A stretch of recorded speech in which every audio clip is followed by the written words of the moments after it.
Good afternoon, everyone. Welcome to our department's citywide grand rounds. For those that I haven't had an opportunity to meet, I'm Shaheen Durrani, Director of Faculty Development in our Department of Psychiatry at the University of Toronto. Thank you so much for joining us today. Prior to the start of our session, I would like to begin with a land acknowledgement. Before I read it, please take a moment to situate yourself and think about the land under and around you. We recognize that many Indigenous nations have long-standing relationships with the territories upon which the sites of the Department of Psychiatry are located that precede the establishment of the University of Toronto. We acknowledge our presence on the traditional territory of many Indigenous nations, including the Mississaugas of the Credit, the Anishinaabe, the Chippewa, the Haudenosaunee, and the Wendat peoples. Today, this land is home to many diverse First Nations, Inuit, and Métis peoples, and we are grateful to have the opportunity to live, work, and gather on these territories. We acknowledge that Toronto is covered by Treaty 13, signed with the Mississaugas of the Credit, and the Williams Treaty, signed with multiple Mississaugas and Chippewa bands. Since this event is a virtual gathering, a singular land acknowledgement does not capture the richness of our distribution across many locations. There are few places on Earth that someone before us has not called home. So we're delighted today to have Dr. Jürgen Unützer, Professor and Chair in the Department of Psychiatry and Behavioral Sciences at the University of Washington, an internationally recognized psychiatrist and health services researcher, present the department's Paul Garfinkel Distinguished Scholar Lecture on the topic of leveraging psychiatry to improve population health. Today's lecture is one of 4 named lectureships in our department honoring distinguished faculty.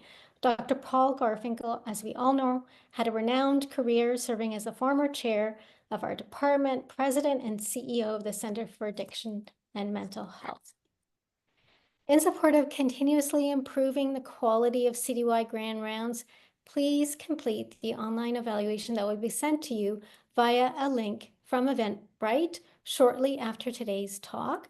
Your feedback is much appreciated so we know what went well and how we can improve to better meet your needs. And before I close, please save the date for our next citywide psychiatry rounds being offered on Friday, February 28th, 2025, that will be presented by Dr. Sakina Rizvi on breaking new ground in suicide studies, exploring pain, treatment, and the future of clinician training. We also invite you to register soon as space is filling up quickly for Don Waslenki Education Day, our department's annual conference for faculty interested in increasing their knowledge and skills in teaching and education. This day will be offered on January 30th, 2025, where Dr. Emil Servan-Schreiber will speak about collective intelligence, how diversity makes everyone smarter. So we hope to see you there next year. So at this point, I'd like to turn it over to and introduce Dr. Benoit Malson, the Labatt Family Chair of our Department of Psychiatry, to give a few remarks and introduce our speaker. Over to you, Benoit. Thank you, Dr. Durrani, and for your introduction. And it is indeed my pleasure to introduce the speaker today for the Paul Garfinkel annual lecture. And as Dr. Durrani mentioned, I think most of you know that Dr. Garfinkel was the 8th chair of the Department of Psychiatry, and that it was also the founding CEO and president of CAMH. And for me, he was certainly one of my mentors when I moved to Toronto. And I'm honored to be able to be part of the lecture that is honoring him.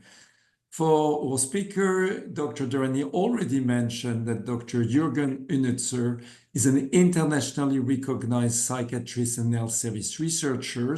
His work focuses on innovative model of care that integrate mental health and general medical services, and on translating research on evidence-based mental health care into effective clinical and public health practice.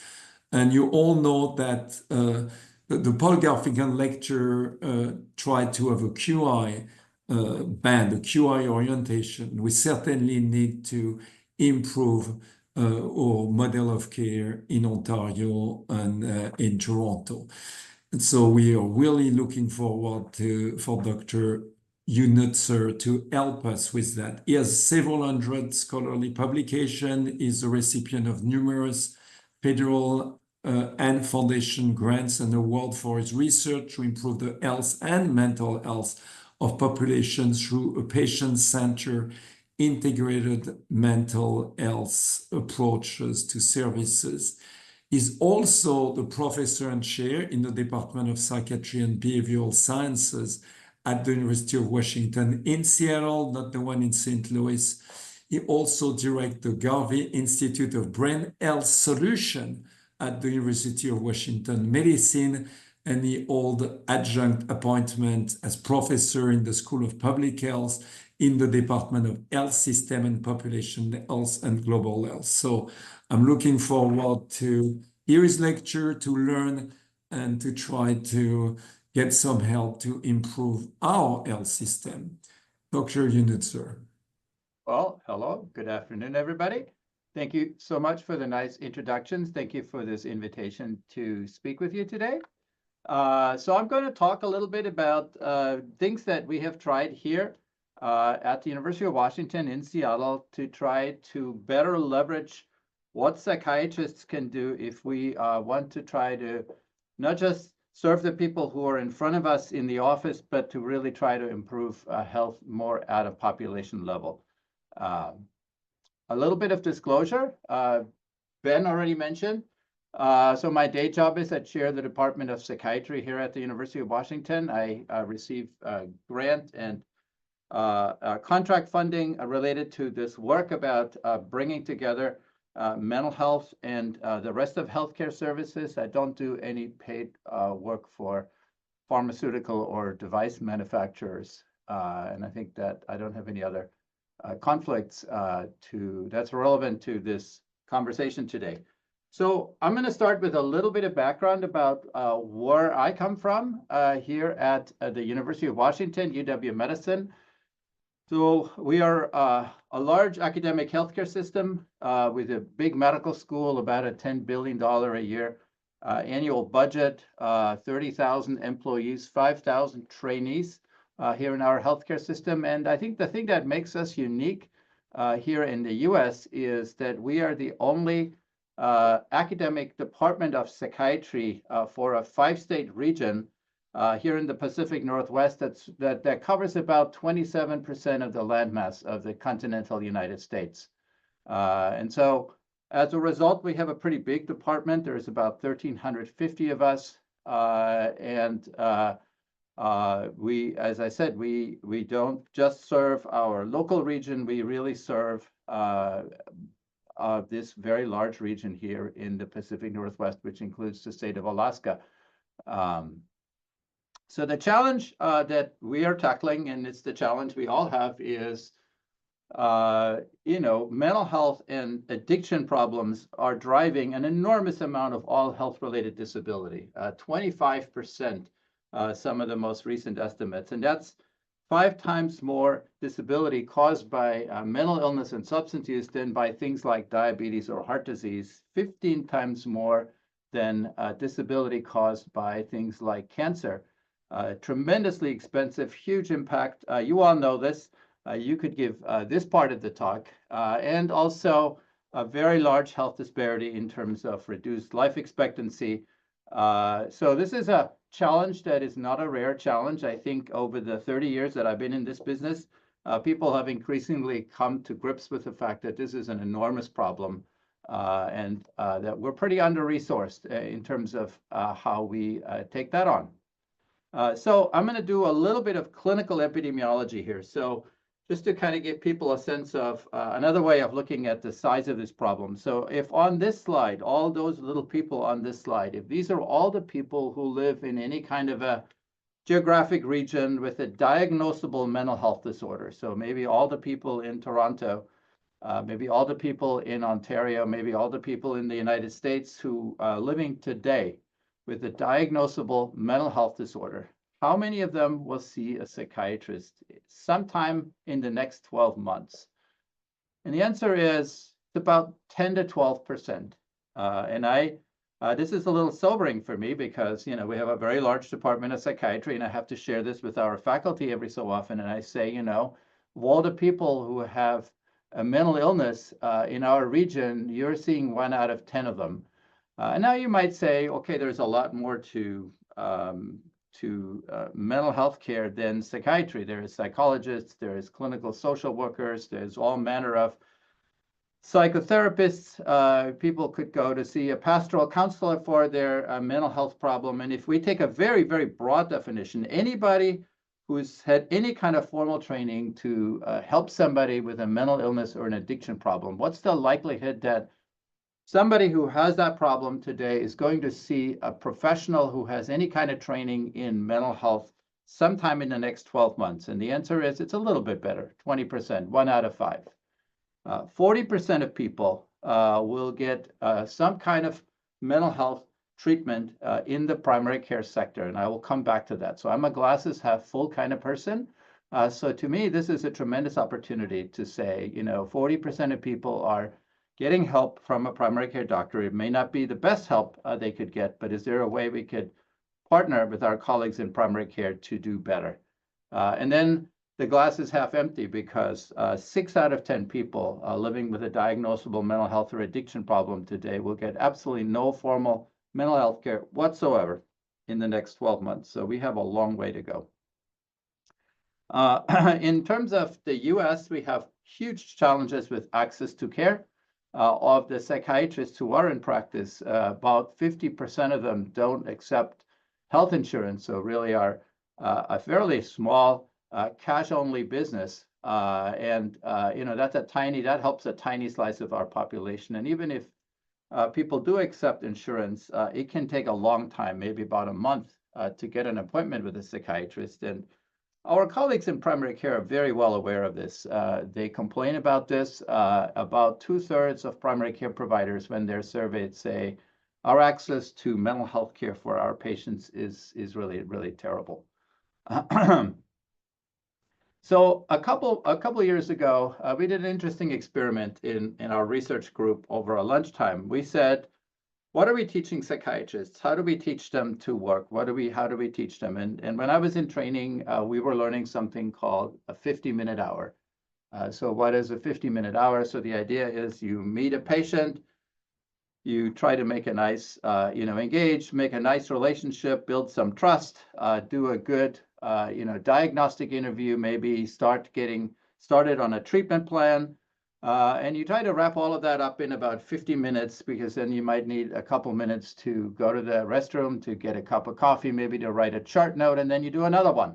And that's basically what we're teaching. I think that's, for the most part, still what we're teaching our psychiatrists today. And what we said in this little exercise is we said, let's assume that about 3% of the population have the kind of mental health or addiction problem where they could benefit from one of these 50-minute hours once a month.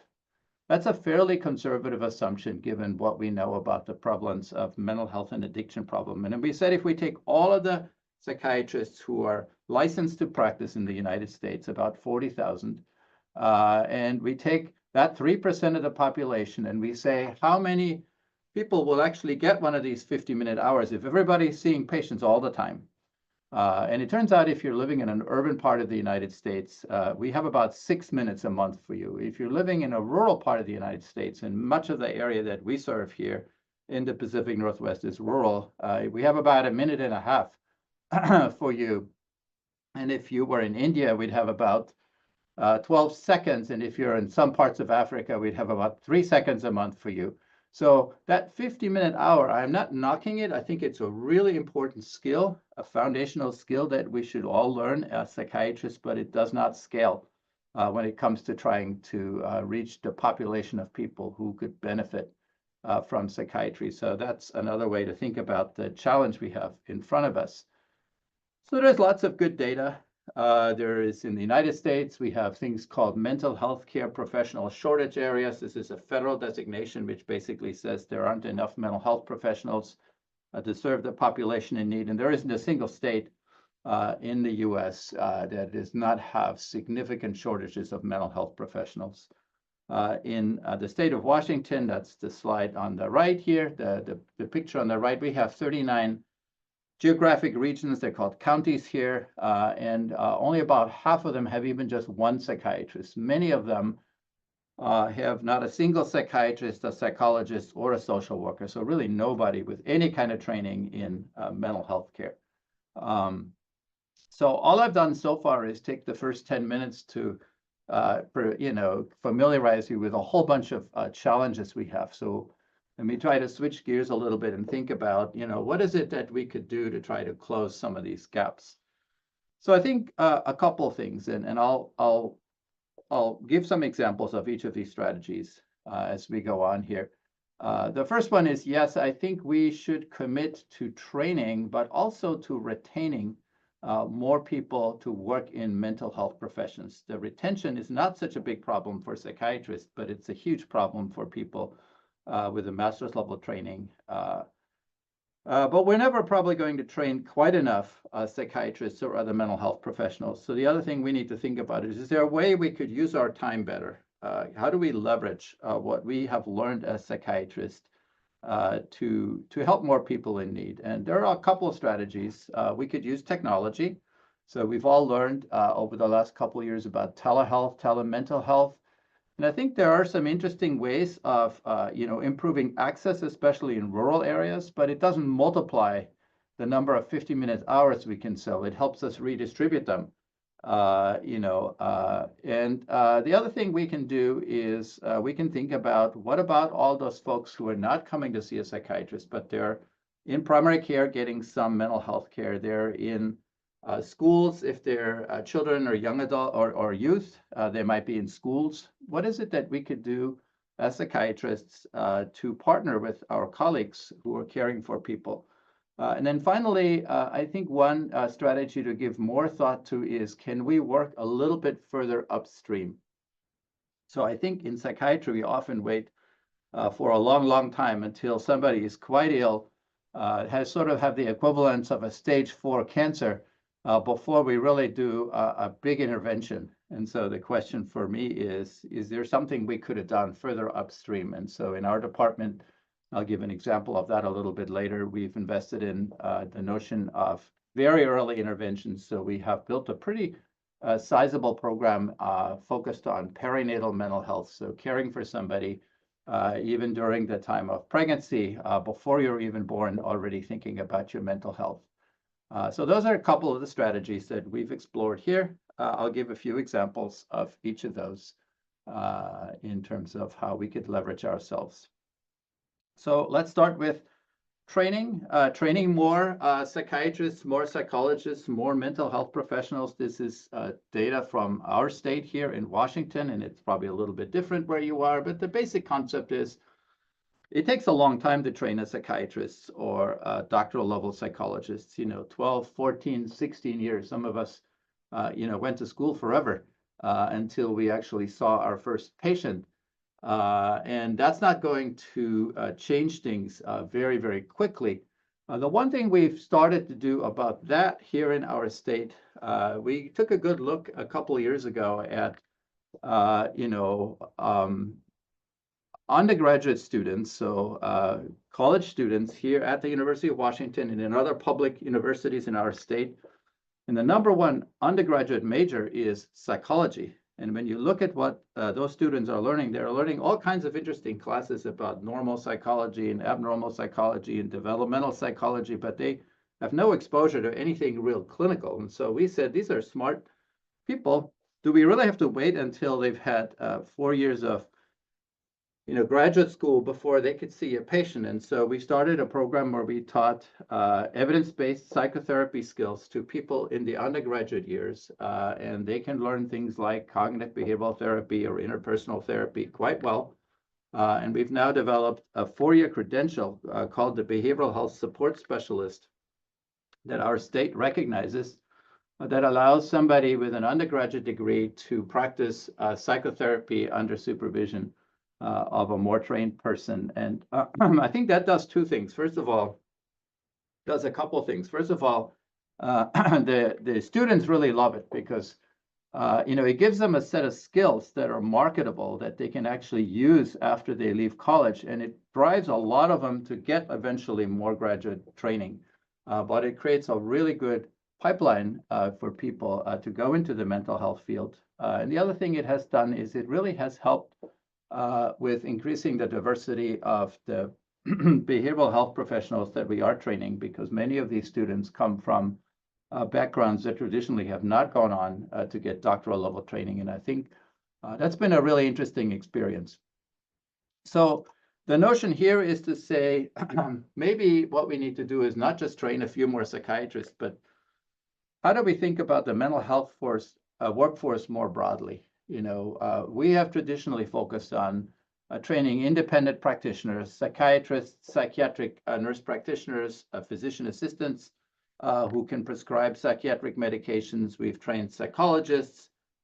We've trained a group of licensed therapists, but now we're really thinking more broadly. We're thinking about what can a person, with a bachelor's level degree do?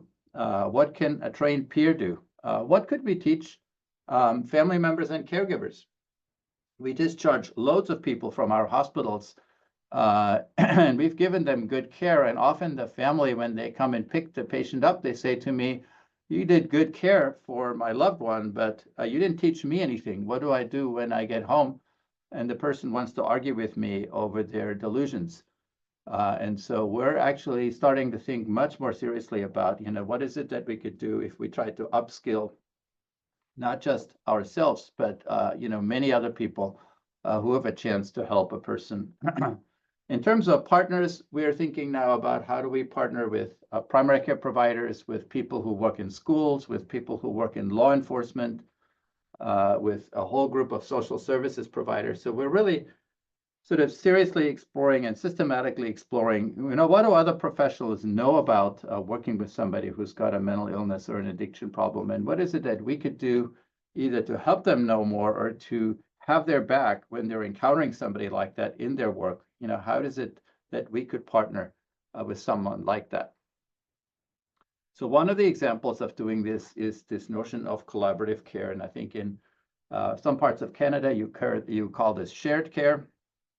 And the idea is basically to say, those 40% of people who say, I'm in primary care, my family doctor, my GP, my internist, my obstetrician gynecologist is providing me some care for things like depression or anxiety or ADHD. What is it that those folks need from us to be more effective? So almost 2 decades ago, we developed this model called collaborative care, where we said we're going to take a primary care physician and a patient, and we're going to add 2 people to the team. We're going to train in that person's practice somebody that we call a mental health care manager. That could be a nurse, a social worker, it could be a master's degree trained psychologist. And what are they going to do? The doctor is going to introduce the patient to this care manager, and the care manager is trained to track your symptoms to provide in primary care a select group of evidence-based psychotherapies that you can do right there in the primary care setting. The primary care provider may be prescribing medications, and the care manager will work with the patient to make sure they take their medications. The medications are well tolerated.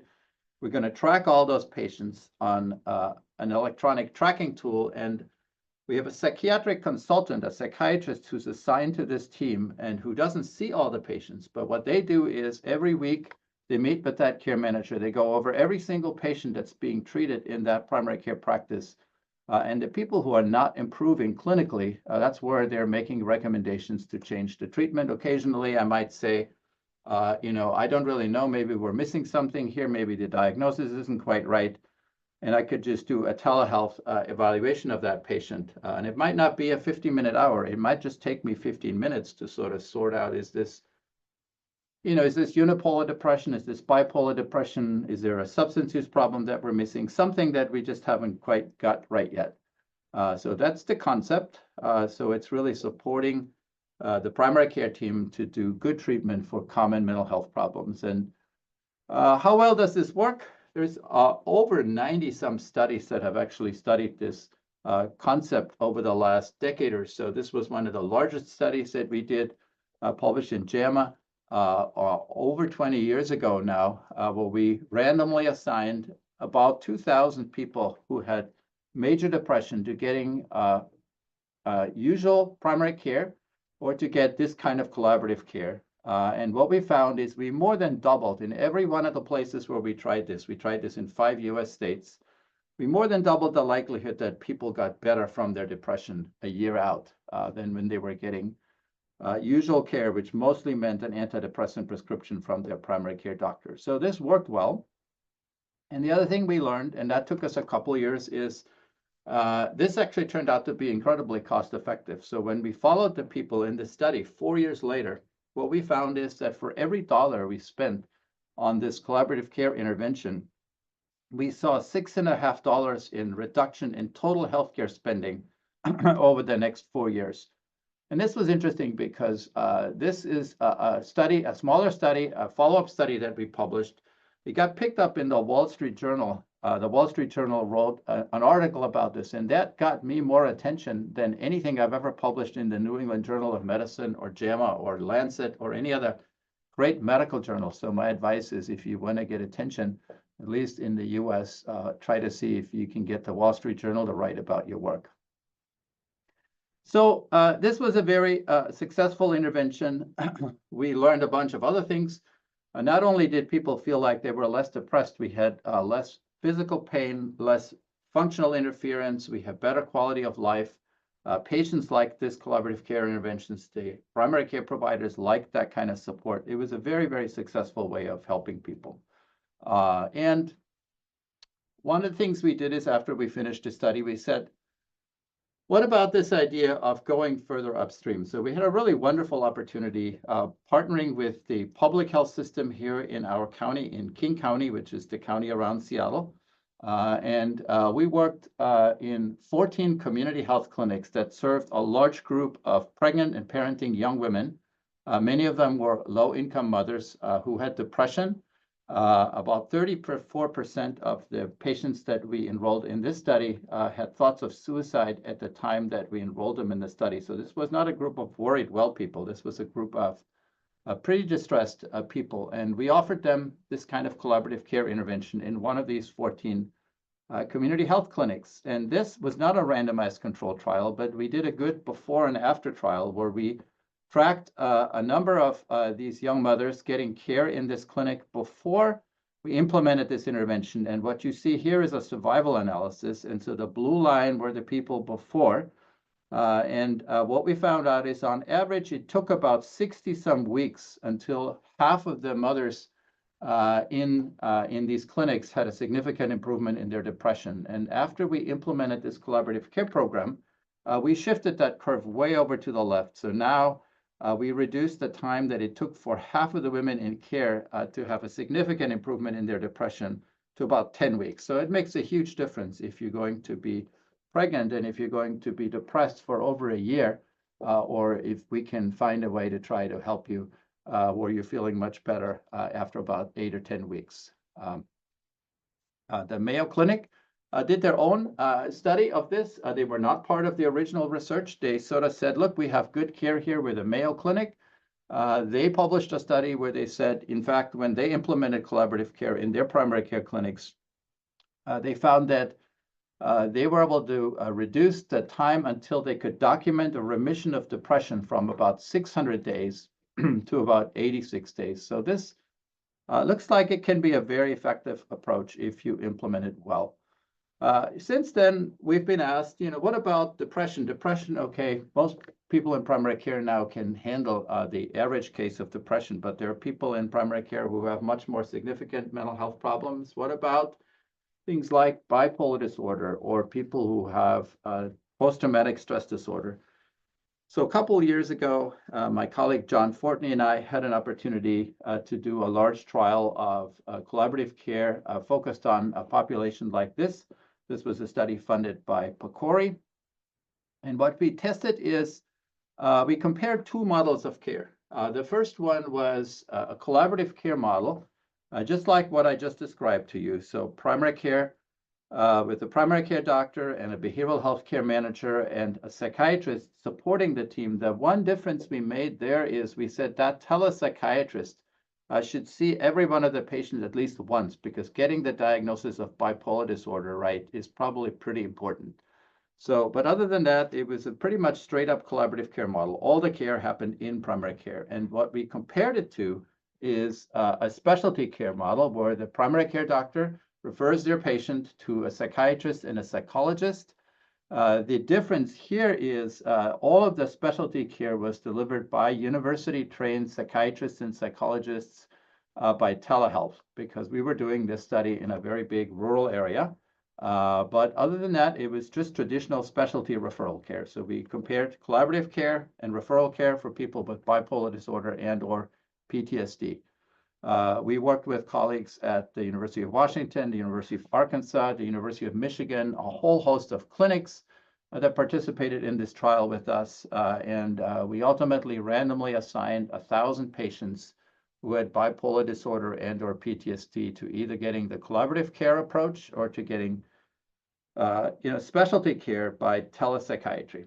So the differences, kind of what we expected. So for our collaborative care group, almost everybody had at least one consultation with a psychiatrist, and then they had 10, 12 visits with a care manager in addition to their usual primary care.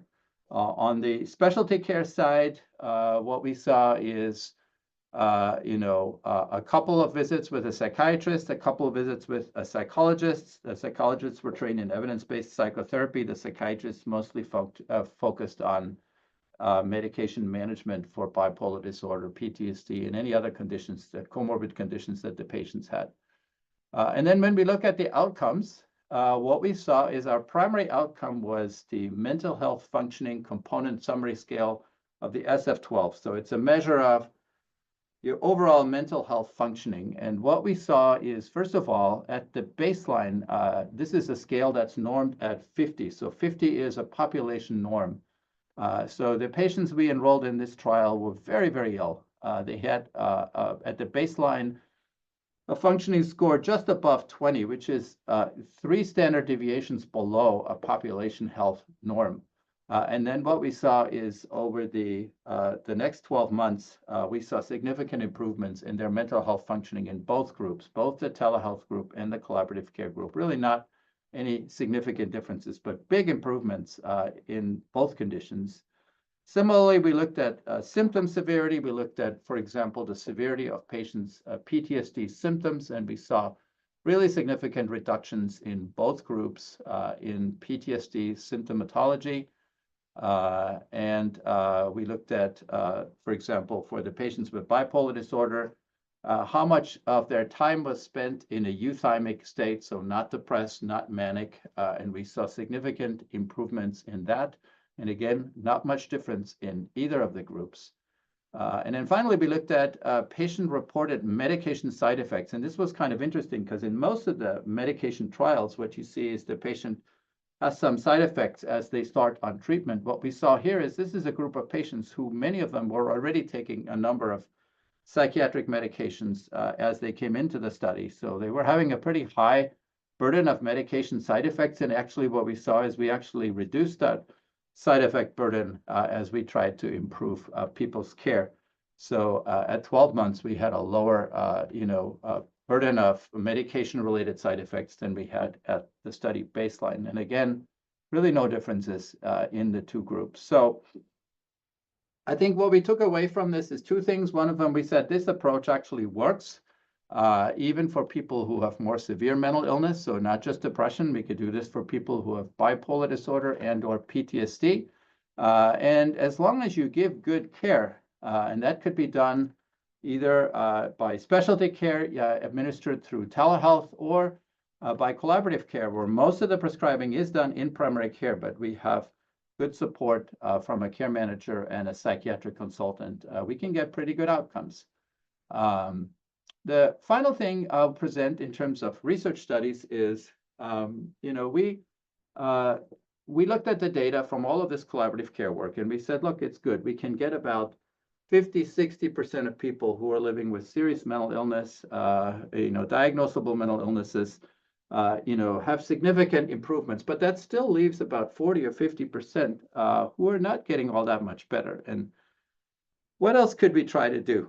And so one of the thoughts we had is, people spend a bunch of time in their doctor's office, and that could be in primary care, that could be in specialty care, but they spend most of their time in the community. And so we said, we are starting to understand more now all of the social determinants of your health. And maybe, what we need to do is, in addition to treating depression and bipolar disorder and PTSD, we need to pay attention to those things. And we're not very good as physicians, as clinicians, to address those. So we said, what if we had a good collaborative care approach, and we partnered with a community-based organization that can really try to sort of take a good run at all of these, social determinants of someone's health. And we package those together, and we see, can we get more of a difference in the patient's depression outcome, for example. And so we had a really nice opportunity with funding from a foundation in California called the Archstone Foundation to do something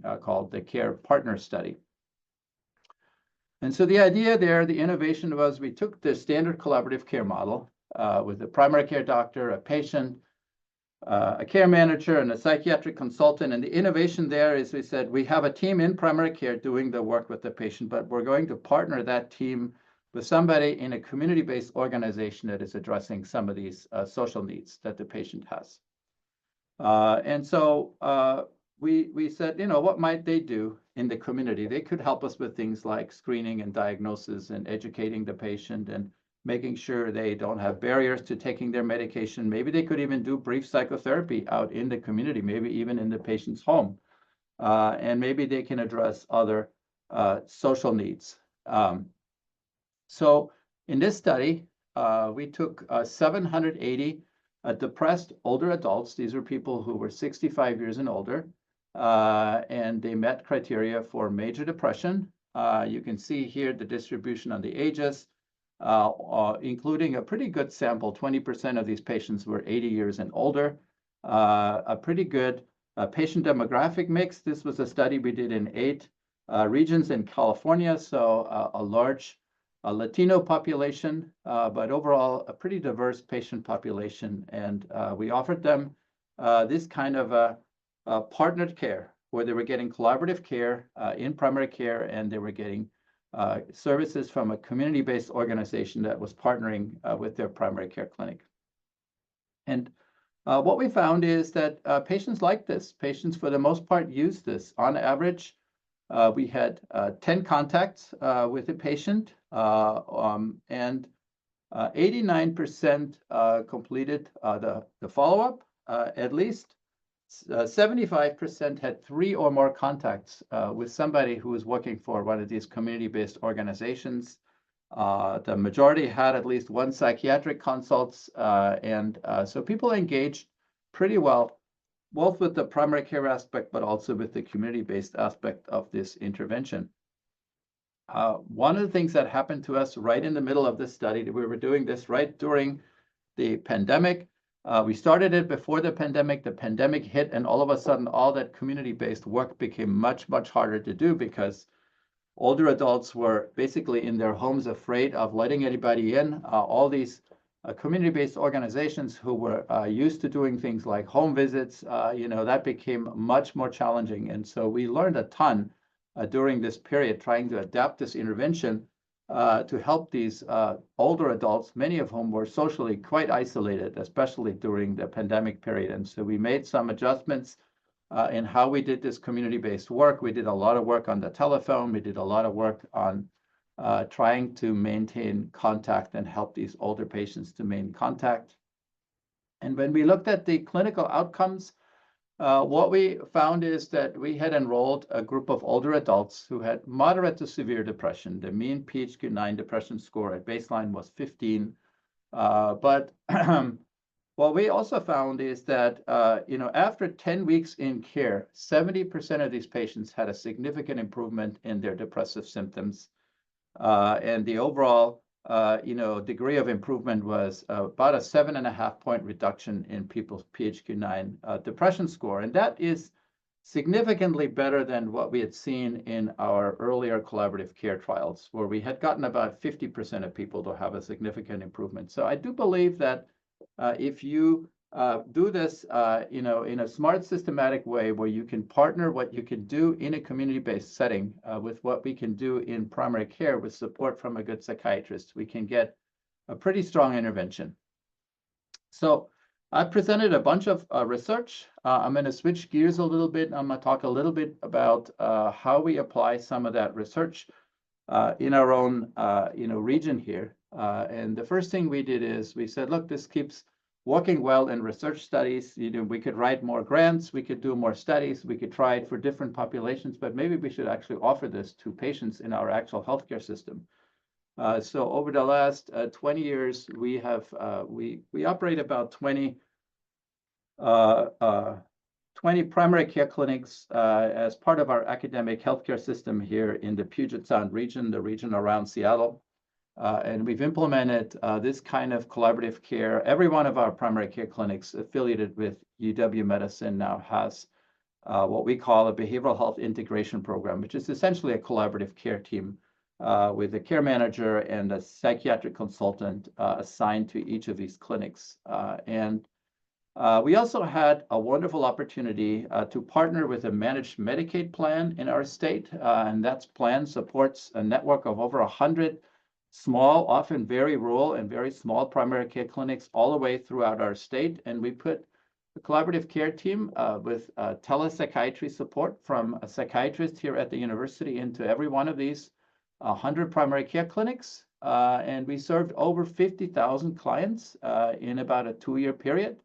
And when we looked at the clinical outcomes, on average, they're quite similar to what we were seeing in our earlier trials. So I think we learned a lot there about you can actually do this, you can scale this.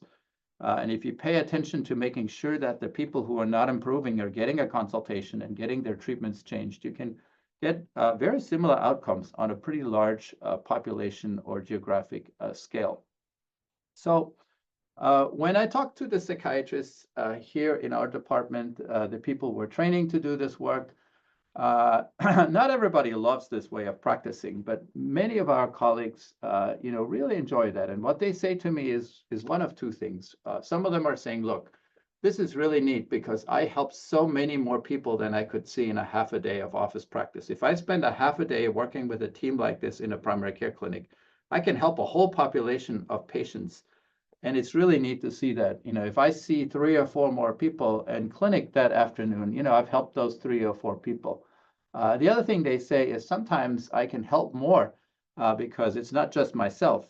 I have a care manager, I have a GP that really knows the patient well. And if we're working together, we can get a pretty big impact on some of these patients' health.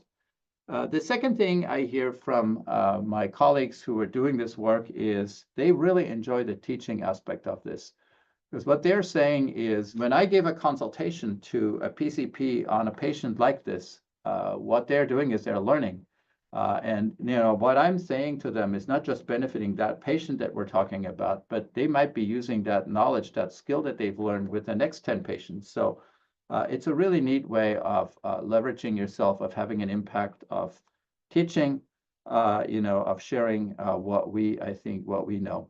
So I think those are some of the things that psychiatrists who do this work can really enjoy. The other thing we did is we said, enough research. It's very different to do this when somebody gives you a big research grant and you can pretty much create any reality you want to with enough money. But doing this in the real world in a busy primary care practice might be different. So we built something called the AIM Center. The AIM Center is not a research group. It's really a group that focuses on helping organizations that want to do this kind of evidence-based collaborative care implement programs in their own setting. So it's really an implementation support organization. We have a lot of stuff on the web. Some of it might be interesting to you. You're welcome to visit us there. The website is on there. You can download things.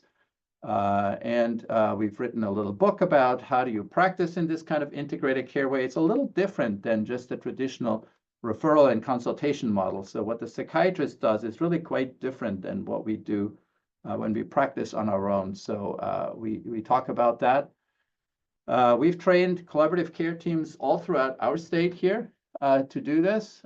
We provide for ongoing training an ECHO-style model where we offer a weekly case conference for primary care providers throughout our state who've trained in this model, and they present difficult cases to us, and we have a group of experts here at the university who will consult on these cases, and we've done over 12,000 hours of continuing education in about a 5-year period, using this kind of case-based teaching.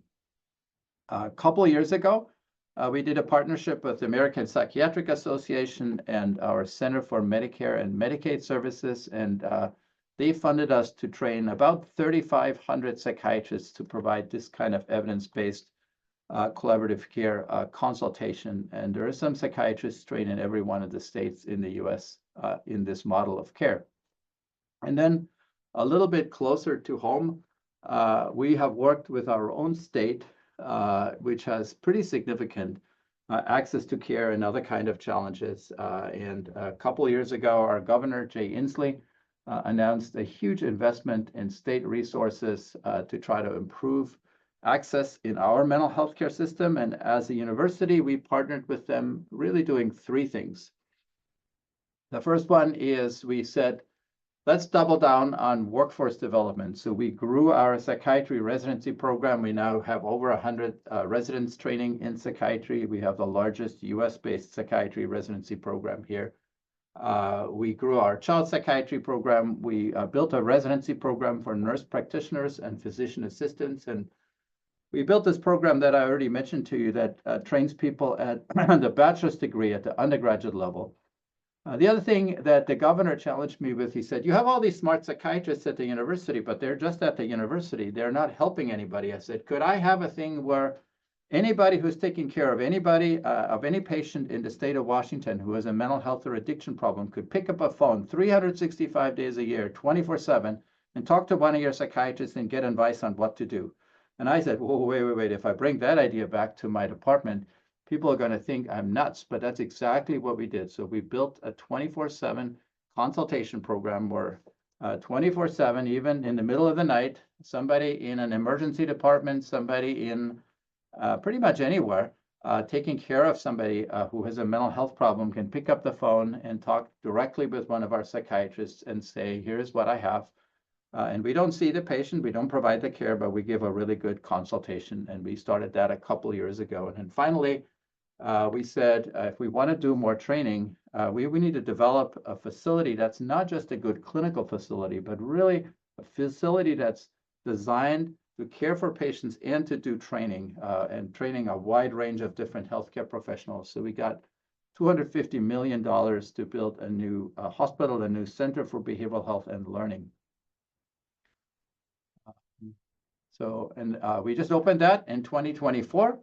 And I don't have enough time to sort of call out some of the things that are unique in that facility, but what I will say is it's really designed as a teaching facility, as a training facility, and we're training all manner of healthcare professionals. We also have a program in this called the FACTS program, which is training family members and caregivers. So this idea of when somebody brings somebody, a loved one, for care with us, we actually offer them to engage with the treatment. We offer them training on what they can do as a family member or a caregiver during and after the patient is in care with us. And we're trying to take a much more broad view of what it would take to upskill everybody in caring for somebody with a mental health or addiction problem.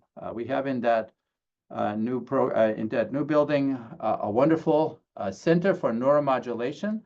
where we can offer patients and teach our trainees in a wide range of sort of state-of-the-art interventional psychiatry techniques. And as I've said already, the most immediate thing we offered our state is this idea that anybody could call us 24/7 to get a consultation about their patient's mental health. And we've been operating that now for a couple of years. We do well over 1,000 of these consultations a year. We've done consultations for every single one of the counties in our state. We especially get calls from the rural areas. And the psychiatrists who are staffing that line really enjoy this work. One of the things that I've learned from it is I take call on that line, and I don't know everything. I'm a good general psychiatrist. I have some training in consultation, liaison psychiatry, and geriatric psychiatry, but I might get called in the middle of the night about a young woman who's pregnant, who's got bipolar disorder, who's got type 1 diabetes, who's in the emergency room after a suicide attempt. And the question is, how useful is lithium for a person like this? Now, when I get that call in the middle of the night, I realize, this is a little bit beyond my sort of area of expertise. But, we have a big department, and we have 7 or 8 psychiatrists in our department who are real experts in perinatal mental health care. And what I do is I reach out to one of those people, and we get on a 3-way call where I have an expert, myself, and the consulting person in a small rural emergency room, and we have a wonderful conversation, and that person feels well supported. They learn a lot, and I learn a lot. So I think it's been a really interesting thing to try and do. Because I mentioned perinatal mental health, we are getting a good number of calls from obstetricians, from midwives, from people who are from family doctors who are delivering babies. And so we recognize that's a special set of needs and skills. And so we actually have Monday to Friday, 9 to 5. Our perinatal psychiatrists have their own call line where somebody can call them with questions about how to care for a young mother, either during pregnancy or during postpartum. So to sum all of this up, to have a couple more minutes for questions, we have really thought about not just what can we do in traditional psychiatry when somebody comes to us. We do have a very large inpatient program. We have a large outpatient program, but we've really sort of thought about what are other things that we can do to try to leverage the skill set that we have here. So if you need help right away, if you're very ill, we'll take care of you here at our county hospital, where we have 24/7 emergency psychiatry. We have inpatient psychiatry. If you need a longer time to get well, we built this new teaching facility that is teaching a really wide variety, not just psychiatrists and psychologists, but the whole gamut of healthcare professionals on what do you need to know when you're working with somebody with a mental illness. And we have expanded that, like I said, to train peers, to train family members, to train caregivers. When you need advice and you're not in our healthcare system, we now can offer you 24/7 consultation. The other thing I didn't talk about a lot is we had a couple of years ago, we got this wonderful $50 million gift from a local donor, Mike and Lynn Garvey. And what we're using that gift for is to try to innovate, to try to say, we have good care now. What else do we need to do? And so many of the things that the examples of the things that I presented today that we are studying, are really supported by that kind of gift that helps us to say, while we're running really hard doing care the way we need to do today, what else can we do if we wanted to try some things in the future? So I think with that, it's a very quick tour over a whole bunch of different things that we've tried to do to help leverage. I will stop here. My email is on this slide. I'm happy to hear from you, but I think we have a few minutes for questions also. Thank you so much, Dr. Unützer, for this excellent and thoughtful presentation on leveraging psychiatry to improve population health and reviewing the components of an evidence-based collaborative care model. We do have a number of questions in the Q&A box, so we'll see how many we can get through. Hopefully we can get through most of them. So we do have lots of laudatory remarks about the excellent presentation. One of the questions are, can you discuss change management issues when you implemented collaborative care in real-world services at the University of Washington? Can you also describe any incentives or changes to psychiatrist payment that were required to encourage psychiatrists to participate? And lastly, do you have a measurement strategy to monitor outcomes in the real-world setting to facilitate performance monitoring and iterative quality improvement? Okay, all right. So that's a bunch of questions. I'll start on somewhere, and you let me know if I'm on the mark here. So what does it take to do this?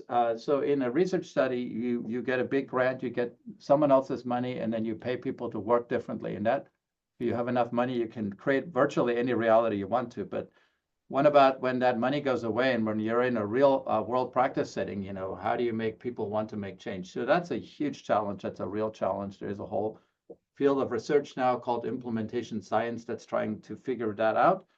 But basically, you know, I think you need a couple of things. The first thing I have learned is our colleagues in primary care are very, very open to getting this kind of help.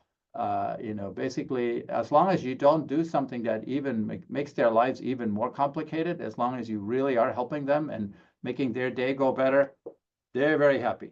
The psychiatrists can be very resistant to this idea. So I think I underestimated that. I first gave this kind of a presentation when I was a faculty member at UCLA. We had 400 psychiatrists in a grand rounds meeting like we are doing today. And I presented that we could do this work. I presented some of the results from the study, and we really got booed because they basically said things like, you know, what are you doing? This is what we do. You're teaching these other people how to eat our lunch. And I sort of realized, you know, people don't understand the basic epidemiology. There's so much lunch. Nobody will ever eat all the lunch that a psychiatrist could eat. So I said, you know, first thing I need to do is I need to reassure our own field that this isn't just dumbing down psychiatry. This isn't just teaching somebody else how you do your work. This is just a different way for us to practice. And then what I would say is, you know, we have a big residency program. We offer all of our psychiatrists training in collaborative care. And I would say about a third of them would say, oh, that's interesting, but that's not what I came to psychiatry for. I want to do traditional one-on-one private practice, and that's fine. A third of them will say things like, well, this was kind of interesting. It maybe helps me see what goes on in primary care. Maybe it helps me work more effectively, but I'm not sure I want to do this. And a third of them really get turned on by this notion of I could be part of a team. You know, I could help more patients. I like practicing alongside and with other people. And those folks, you know, they will want to do this kind of care. So now, you mentioned payment. So it's important because we like to do things we get paid for. And so when we were doing this research, there really wasn't a good way for a psychiatrist to be paid for giving 4 hours of their time to back up a team. If you weren't writing a bill, you weren't going to get paid. So we had to do a couple things. So we worked with the Center for Medicare and Medicaid Services to develop a whole bunch of billing codes that a primary care clinic that's offering collaborative care could bill a code that covers 1 month of care management, and that covers the cost of having the care manager in their practice, that covers the cost of paying a psychiatrist 4 hours a week to be their consulting psychiatrist. And that then makes it possible for that psychiatrist to just sell a half a day of their time, maybe 2 half-a-days, maybe 3 half-a-days, you know, doing this model of care. So yes, you know, we probably should have thought about that before doing all the research, because if you don't have a way to get paid for it, people won't do it. But I think you can address those. We have addressed those. And I think, you know, for the right person, this can be really, really neat work. You know, change is hard. I don't want to underestimate it. And nobody likes to change. That's what we do in psychiatry and in psychotherapy, right? That's why people come to us, because things aren't going very well for them. But when we talk to them about changing how they do things, you know, that's hard. And, you know, it's hard enough to get one person to change one health behavior. But what we're talking about is we're talking about an entire organization with a whole bunch of different people changing the way they work together. That's complicated. And I don't want to underestimate that. A lot of what the AIMS Center does is work with organizations to say, what are all your local barriers to this change, and how do we help you with making that kind of a change? And I don't want to underestimate that. We could have a whole nother presentation on that. Then finally, on measuring outcomes, I think it's really, really important that we know if our patients are getting better or not. I think in psychiatry, we're still spending way too much time. The patient comes in, they see us, and they say to us, you know, help me. We start a treatment, they come back and we say to them, how are you feeling? And what does the patient say? The patient likes you, they want you to like them. They say, I'm a little bit better. And we say, great, keep going with your treatment. We still do that. That's how most of us practice. And if I practiced, you know, the rest of medicine that way, it would be ridiculous. You know, it'd be like me saying, if I'm treating your hypertension, you know, how do you feel your blood pressure is doing? And you'd say, fine. And, you know, maybe you'd have a stroke in a couple of years. If I said, you know, how do you think your diabetes is doing? So it's important to measure. We teach that to all of our residents. We can do that at a population level. All of the models of care that we've implemented in our state where insurance companies are paying for this kind of care require measuring the symptoms. So that slide that I showed you where 50,000 patients were getting you know, integrated care, collaborative care. I have depression measures on every one of those patients that are submitted as part of that monthly bill. So we can actually see, are people improving in this clinic? If they're not improving, then we can go in and do QI. So you can say, you know, does your psychiatrist, you know, is there helpful enough? You know, do we need to look and see how that work is being done? So I do think measurement is a really important part of doing this work right.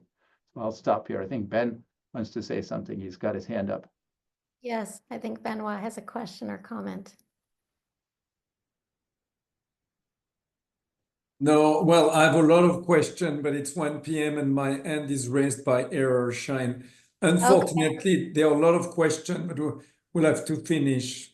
We will have to finish, but thank you so much, Dr. Unützer, for your excellent and inspiring talk. And I just want to share with you one of the comments from the chat. Thank you for the inspiring talk. Change is possible.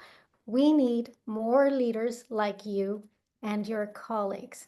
So we're grateful for your vision, your energy, and your leadership in healthcare improvement.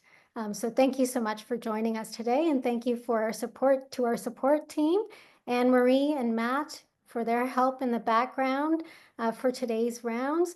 And finally, thank you to our attendees for joining today's session and for your engagement and participation in the Q&A. Please do email your questions if they weren't answered, because I know there were many, to Anne-Marie's email that was posted in the chat. And until we come back together in the new year, I wish you all a very, very happy holidays and enjoy the rest of the day, everyone.